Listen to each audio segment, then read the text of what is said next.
afternoon and welcome to Eye On Sheridan. I'm Chanel Willette. And I'm Justin Goulet. Today we look at the brutal cold that's hitting us hard, how GTA gridlock is affecting Canada's economy, and a bug infestation that is killing Oakville trees. But first, we check in with Stephen Pike about the cold temperatures in the GTA. How are you doing, Stephen? Here, though, it's currently sitting at -17 and expected to drop overnight. Earlier today, I got the chance to speak with the Weather Network's own Denise Andriacci about the current cold front. The country has been inundated with this cold Arctic air over the last several days. Now it's seeped south into the lower Great Lake region. So cities like Toronto, Oakville, Hamilton are seeing temperatures that we haven't seen in quite some time. Now this pattern in the jet stream is expected to kind of linger around into the weekend. So hopefully by next week we'll be back up to seasonal temperatures. 2 weeks ago, when the temperature was a positive 15 degrees, these trails were full of students walking back and forth to school. But now that the temperature has dropped to -19, the trails are pretty much empty. We checked in with Sheridan students today to see how they're dealing with the cold. Wearing a hat, gloves, but now I'm wearing the scarf to keep from frostbite from the cheeks, nose, and all that. I think I would have liked the +7 than the negative. I don't know what it is right now.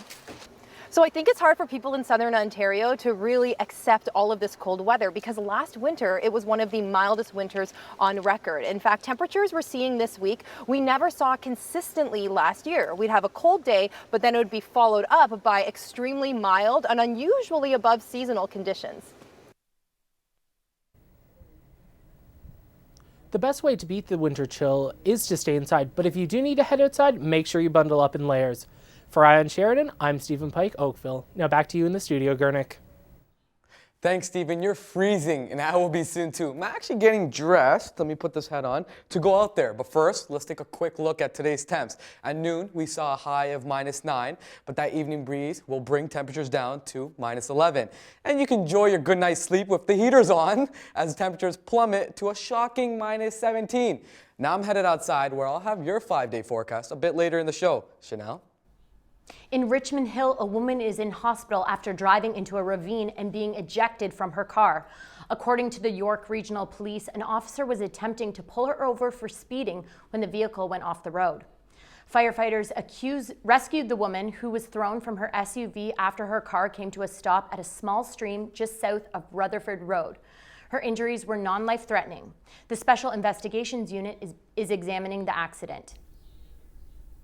A fire in Pickering this morning destroyed a barn and forced the closure of a stretch of Highway 7. Firefighters arrived at the scene around 4:30 a.m. and were able to save the home on the property. No injuries were reported in the blaze. The highway was closed until 10:45 this morning. Ontario Finance Minister Dwight Duncan says traffic gridlock in the GTA and Hamilton is interfering with Canada's entire economy. He's also criticizing the lack of federal support on this issue and says the provincial government may need to make some unpopular steps if they want to solve this problem. These comments come as Duncan prepares to leave his post, and just days before the Ontario Liberals pick a new party leader and premier. Sheridan College hosts its annual post-secondary information fair this week. The purpose of the day is to connect students with degree completion opportunities, where programs where they can either have direct entry options into third year, for example, or where they can obtain advanced standing and transfer credits. Students have the opportunity to meet with representatives from institutions from North America and around the world. The event took place at Trafalgar campus Monday and will be at Davis campus this Friday. The Ontario government has repealed controversial Bill 115, which limited public school teachers' ability to strike. Ontario School Teachers Federation President Ken Corinne says it's a move in the right direction, but that further steps need to be taken to fix the ill will between educators and the provincial Liberals. Many teachers continue to withhold their participation in extracurricular activities. Prime Minister Harper and Ontario Premier McGuinty took the same stage today. They announced a joint federal-provincial deal to give Toyota's Canadian branch $34 million in seed money to help build a new assembly line in Cambridge, Ontario. The new product will create about 400 jobs and increase production of Lexus luxury cars, including a new hybrid model, which is the first of its kind made outside of Japan. Gas prices in the GTA are expected to rise half a cent at midnight tonight. According to energy analyst Enpro, the average price for a liter of gasoline will be $1.24 per liter. The Bank of Canada is keeping interest rates at 1%, the same level as the last 2 years. Bank of Canada Governor Mark Carney says a rate hike is less likely than previously expected. The bank also lowered its expectations for the country's economic performance in 2013, due in part to a slightly weaker global economic outlook. Research in Motion is trying to level the smartphone playing field. The struggling Canadian gizmo maker is opening its secure enterprise service today, which means anyone working for a company locked into a BlackBerry executive deal can now use their personal phone at work, including Androids and iPhones. This announcement comes as the company prepares to unveil its newest BlackBerry in exactly 1 week. Attawapiskat Chief Teresa Spence is engaged in discussions that may result in the end of her 6-week hunger strike. Spence and a group that includes interim Liberal leader Bob Rae are working toward a solution that would allow her to return home and nurse herself back to health. A delegation from Attawapiskat is expected to meet with Spence tomorrow morning and ask her to end the strike. Chief Patrick Damaskimi of the Anishinaabe Nation in Ontario is refusing his Queen's Diamond Jubilee Medal. He was to receive the medal tomorrow at a ceremony in Toronto, but he's turning it down due to Governor General David Johnston's refusal to attend a January 11th meeting between First Nations leaders and Prime Minister Stephen Harper. Greenpeace says coal, not Canada's oil sands, is the biggest threat to global climate change. Using data from the International Energy Agency, the environmental watchdog says oil sands could be emitting 420 tons of carbon dioxide per year by 2020, which is small beans compared to booming coal projects in Australia and China. Other clean air enemies include offshore drilling in Brazil and gas production in Iraq. The majority of Toronto residents are in favor of a casino being built in the city. An Ipsos Reid poll says 52% of Torontonians are in favor of the project, with 42% opposed and 6% undecided. The city recently wrapped up a series of public consultations on the subject. City Council is expected to make a final decision on the issue in March. An Oakville woman is turning to the web in hopes of finding a donor for her husband who needs a double lung transplant. Sarah Taylor is using Facebook and Twitter to spread the word about her husband, Keith. He's been in the hospital since last month, suffering from diffuse bronchiolitis. DNA testing confirms Keith is the only Caucasian man in Canada diagnosed with the disease. Support them on Twitter by tweeting #ForKeith2Breathe. Coming up after the break, we take a look at the holy grail of brain research and find out how a bug infestation is destroying Oakville trees. And could you be mining for asteroids in the near future? Stay tuned to find out.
Welcome back. Despite these cold temperatures, an invasive insect is endangering Oakville's trees.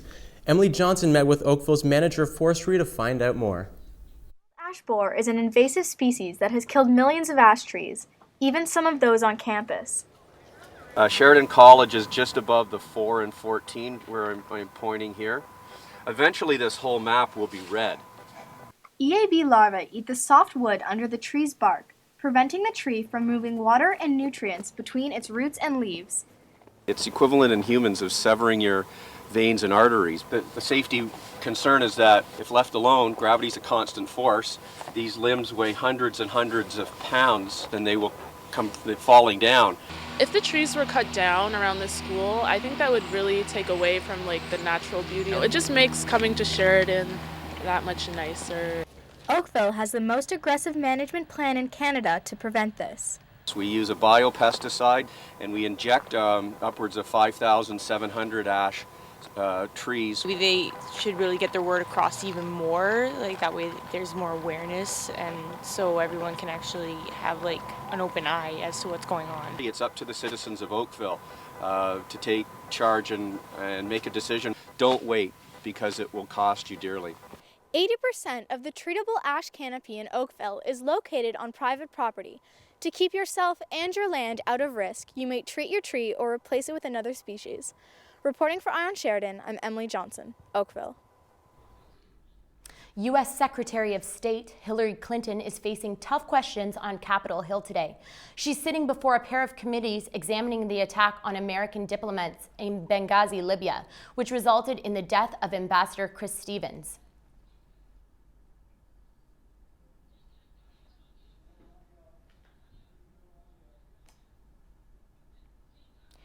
This will be Clinton's final appearance in Congress as Secretary of State as she returns to private life next week.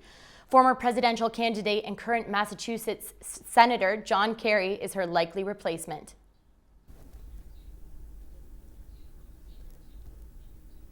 At least 42 people are dead and many more injured following a suicide attack in a Shiite mosque in northern Iraq this morning. It happened in the town of Tuz-Kermatu. Authorities say the bombing targeted the funeral of a politician who died a day earlier. No group has claimed responsibility for the attacks.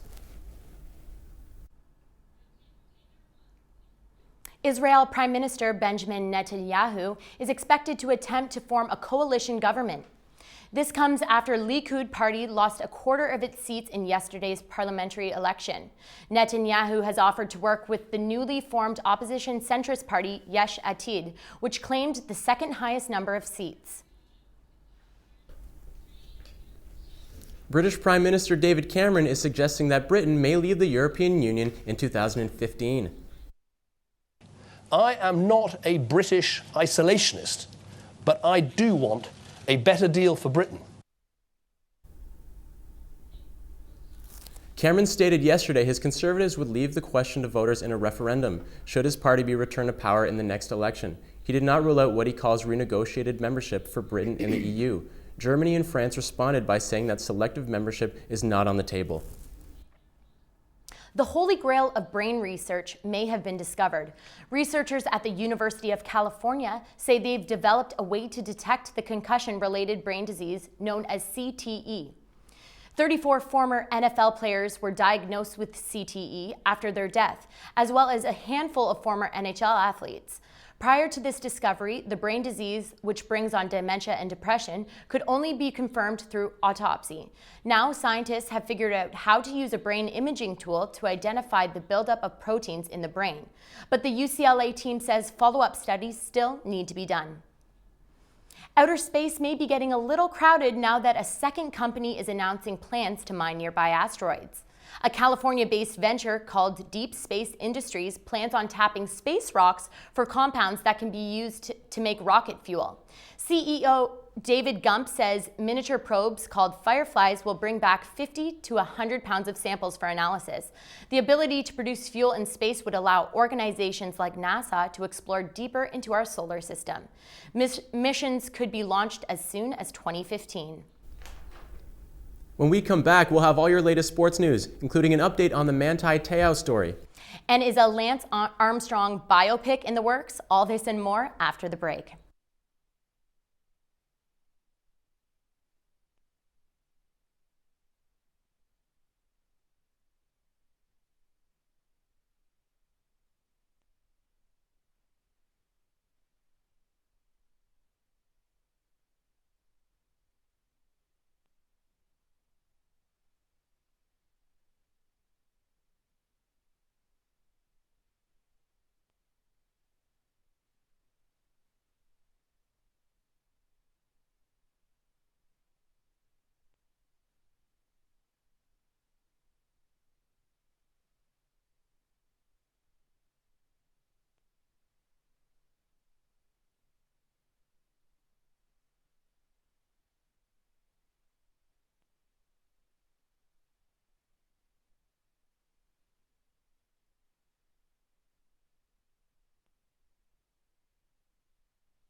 Welcome back. A busy day in sports. Colin Van Owen has all the latest updates you need to know. Colin?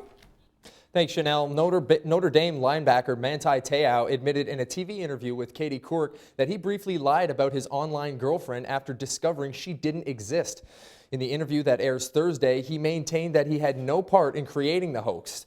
This interview is the first time Te'o and his parents faced the camera since the story broke. NHL action is back in abundance this week, and 3 out of 7 Canadian teams hit the ice just last night. The Winnipeg Jets had all their big guns going, topping the Capitals 4-2. Washington now slips to 0-2 on the season. They're having a troublesome run to start.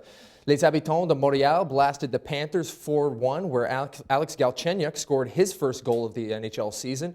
And fellow Rookie of the Year candidate Nail Yakupov also potted his first goal in a losing effort as the Oilers got doubled up by the 6-3 by the visiting Sharks.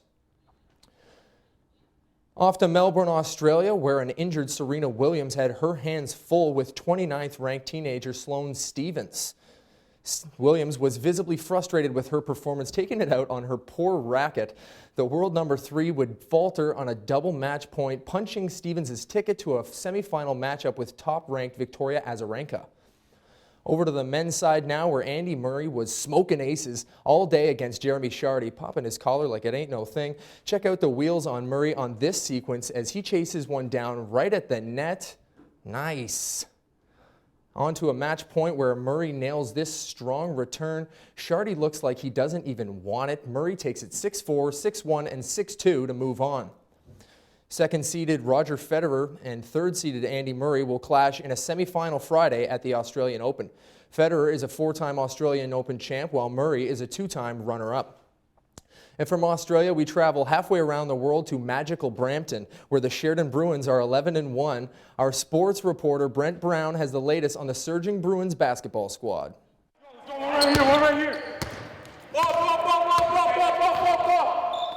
Every year we set 3 goals. We want to win our regular season conference championship, we want to win the Ontario championship, we want to win the national championship. Those are the 3 goals. But there's so many teams pursuing all those things. It's unrealistic every year to expect that is what you'll do, but on the other hand, that's what you're supposed to be pursuing. Right now, we're on a really good winning streak, and these are the times right now where you can either fall or succeed. So right now, it's not that we're so much not going to succeed, it's that we have to be mentally sharp in every game, every practice we have. Coach Flack's philosophy is defense, defense, and more defense. And we all know defense wins championships. I've been around long enough to know that it takes a few ingredients. You've got to defend and rebound. You got to defend and rebound better than anybody. The Bruins are top 5 in 4 different defensive categories, including leading the province in blocks with almost 9 per game. Our league is just so ridiculously competitive. You can't sleep at the switch with anybody. And teams that we used to beat by 50 or 60 have straightened their program out, and now they're a very tough win. Although they are taking a one-game-at-a-time approach, the Sheridan Bruins only have one goal in mind, and that's nationals.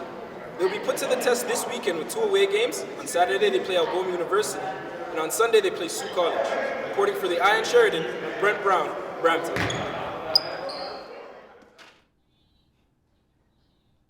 Thanks, Brent. The Leafs and Raps are both on the road tonight, as the Leafs are in Pittsburgh to face Crosby and the Pens. Sophomore Jay Gardner will get his first start of the year there. Meanwhile, the Raptors are bringing their talents to South Beach in a meeting with Bosch and the Miami Heat. Now that's it for sports. Let's go over to MK, who's got all the important news in the world of entertainment. MK? Thanks, Colin. Famous pop singer Shakira has given birth to a baby boy. Milan Peak Mebarak was born last night in Barcelona, Spain, weighing 6 pounds and 6 ounces. The little boy's name was chosen because of its Slavic meaning, loving and gracious. Proud parents Shakira and Gerard Peak are looking for UNICEF donations instead of gifts for what they call a World Baby Shower. The donations will help raise money for vaccines, foods, and other necessities for babies in need all around the world.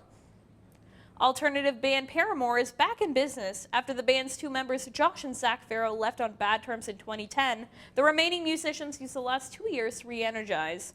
The single now was released yesterday and has already reached one of the top-selling charts on iTunes. The band is promising a vitalized sound for their new music, and their new album will be released on April 9th of this year.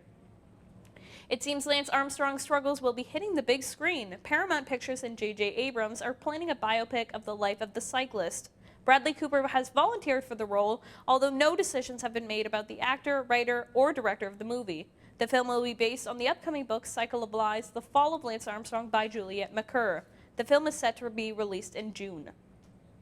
A musical stage version of the classic Disney film Aladdin will have its world premiere at Toronto's Ed Mirvish Theatre. President and producer of Disney theatrical production, Thomas Schumacher, says the Ed Mirvish Theatre is the perfect stage to prepare the crew for their Broadway debut. The show will premiere in Toronto later this year for the 2013-2014 season before heading to the Big Apple. Actor Will Arnett will be receiving the Canadian Award of Distinction for his work in the entertainment industry.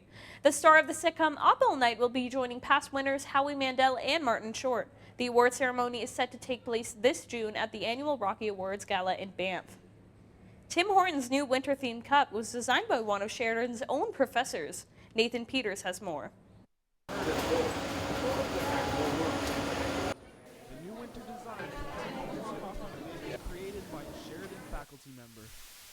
This figured Tim Hortons company designed it. Okay, I work with a team. I'm working with the art directors, designers, and figuring out the compositions. Armstrong has worked as an illustrator for over 20 years in packaging, design, and publishing. As a part-time teacher at Sheridan College, how has she inspired young artists with her success?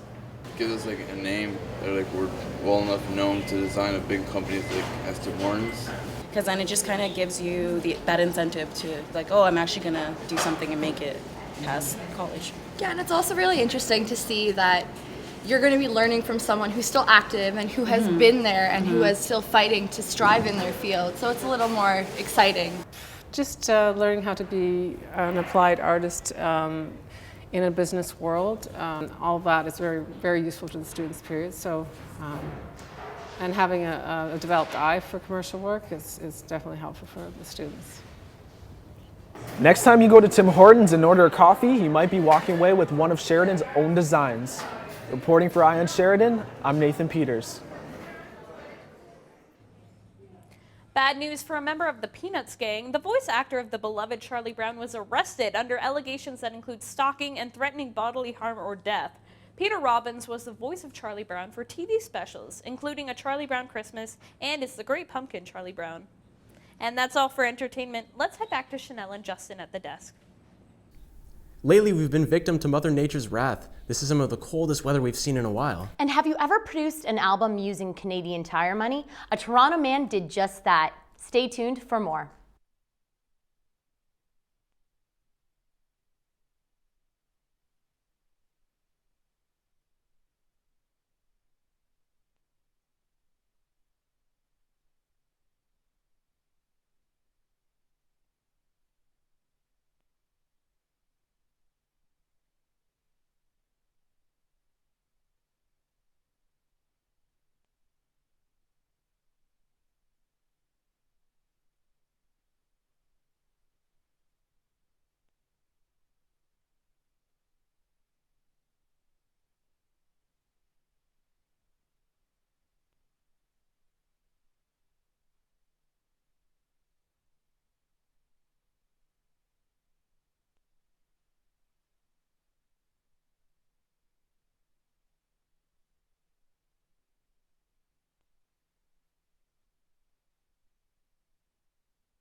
Welcome back to Eye On Sheridan. It sure is a chilly one today, the opposite of what we've seen the last few weeks. Luckily, Gurnik Singh has all of your weather updates. So how long is this cold snap going to last, Gurn?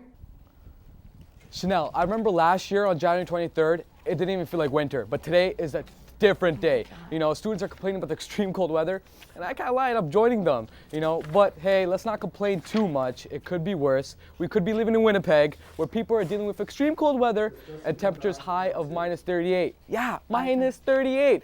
You know, woo, I'm good with my gloves, my hat, and my jacket, and I'd rather wear that instead of clothing made out of polar bears. Anyways, guys, just kidding, but students, you know, even though we're not ranked as the highest and coldest temperature, we still got to be prepared. Protocols must be taken. You know, carry an extra blanket when you're driving in your car, just for emergency purposes. You know, wear winter gear, and just stay warm. Drink coffee, stay indoors. We have this extreme cold weather for a couple more days, but on the bright side, yes, I did say bright side, students, the warm weather will be sneaking in. Now, let's take a look at the temperatures across Canada. Now, heading over to Canucks territory, Vancouver is sitting at a high of 6. Cool. Now, moving aside to Flames territory, Calgary is sitting at a chilly high of -14. Then jumping to Regina, they're looking at a high of -24. Wow. Once again, that's polar bear clothing. Pushing towards Winnipeg, once again dealing with the high of -28, but with the high extreme wind warnings, it'll feel more like -38. Just saying that temperature just makes me feel cold. Now moving on to Canadian territory, Montreal is at a high of -24. Finishing off with Halifax, not too bad there with a high of -12. And lastly, the good old St. John laying at a high of -16. Now let's take a look at the 5-day forecast for Oakville. Now, tomorrow we're looking at a cloudy period with a high of -9 and a low of -18. Heading towards the weekend, Friday will be sitting at a high of -6 and a low of -12. Saturday, a high of 6 and a low of 9. And those who had lost hope for the warm weather, it's sneaking in. Sunday, things warm up with a high of -2 and a low of -8. And Monday, checking out, we reach 0. How happy are you guys to hear that number? with a low of -4. Now, the majority of the week is still cold, so I still suggest you guys bundle up. It's still cold, but late Sunday and then early Monday, the warm weather sneaks in. Whew, finally. But that's all the weather for today, guys. Back to you. 3 Canadians aboard a plane in Antarctica are now missing, a New Zealand government agency reports. Rescuers began the search of the Twin Otter aircraft after the emergency transmitter was activated at around 10 p.m. local time Tuesday. The first chimpanzees arrive at the U.S. National Sanctuary for Retired Federal Research Chimps today. Hundreds more are recommended to be sent there from other laboratories across the United States. The National Institute of Health Committee says that the hundreds of research chimpanzees should be retired to the sanctuary, with plenty of space to roam. A local man proves you don't need deep pockets to make it big in the music biz.